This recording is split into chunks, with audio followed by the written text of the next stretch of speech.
John Lennon's solo career contains some towering, Everest-like highs. A songwriter who helped give the peace movement a true anthem in the form of Imagine. He was also able to dive into caverns of loss and inadequacy. On the surface, Jealous Guy might not have what it takes for a hit. The lilting melody aside, it's the sound of someone admitting they fear that they're not good enough. Yet it's become an enduring statement of John Lennon's solo work, an ode to Yoko Ono that has become fixed in the public gaze.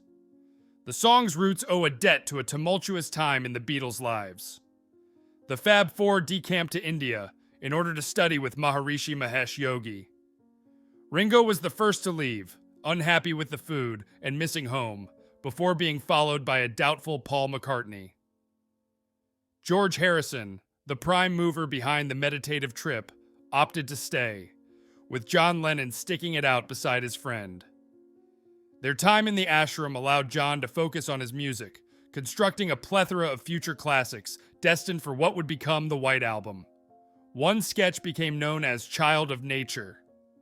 Recorded in sketch form at George Harrison's Escher pad on the group's return to the UK, it dealt with the trip and a longing to embrace spirituality. Unable to quite nail the song down, John Lennon shelved it.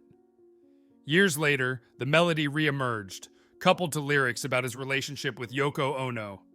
A song of jealousy, John would later insist it was almost on a very conceptual, spiritual level.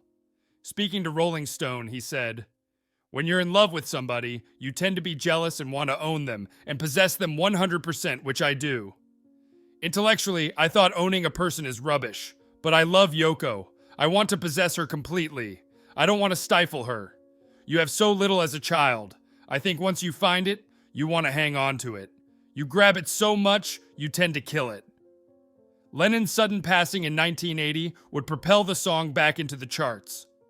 Brian Ferry opted to cover it, his touching, lounge-leaning rendition topped off with a pitch-perfect whistle solo from the Roxy Music singer.